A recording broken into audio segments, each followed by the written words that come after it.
brought you by Silver Pumps and Motors. Top quality और consistent performance के लिए सिर्फ सिल्वर पंप्स नाम याद रखना।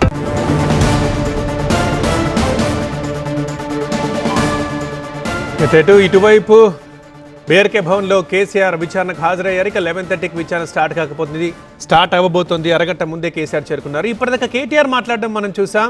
ఇక్కడ ఎలాంటి తప్పు కానీ అవినీతి కానీ అక్రమం కానీ జరగలేదు. 100 కంపోనెంట్లు ఉండే ప్రాజెక్టులో ఒక కంపోనెంట్లో ఒక బ్యారేజ్లో 2 పిల్లర్లు మాత్రమే కుంగాయి. అది కూడా ఇక కాంగ్రెస్ వాళ్ళే దానికి కారణం కావచ్చు అని అంటున్నారు కేటీఆర్.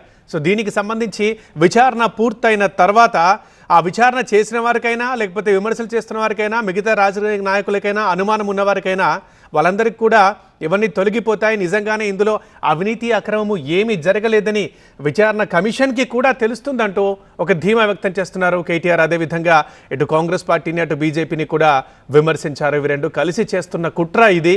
ఖచ్చితంగా విచారణ పూర్తయిన తర్వాత అందరికీ నిజాలు తెలుస్తాయి. నాకు నమ్మకం ఉంది అందులో తప్పు అవినీతి జరగలేదని కమిషన్కి కూడా తెలుస్తుంది విచారణ తర్వాత అంటూ ఒక ఆశాభావాన్ని ధీమాని వ్యక్తం చేస్తున్నారు కేటీఆర్.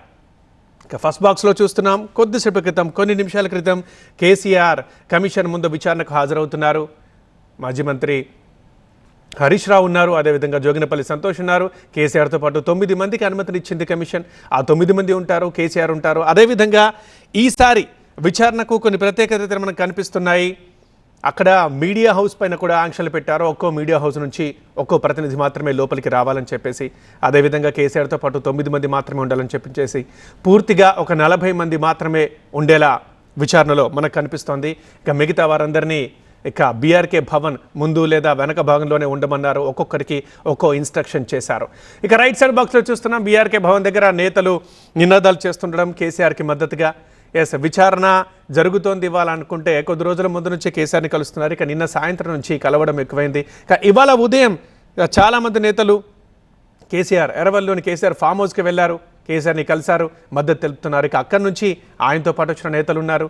డైరెక్ట్గా బీఆర్కే భవన్ దగ్గరకు వచ్చిన నేతలు ఉన్నారు.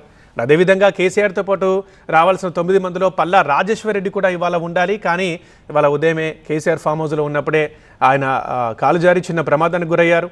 ఆయన గాయాలయ్యాయి. వెంటనే యశ్వర్ హాస్పిటల్కి తీసుకెళ్లారు. సో పల్లా రాలేదు కేసీఆర్తో పాటు. పల్లా ప్లేస్లో జోగినపల్లి సంతోష్ వచ్చారు.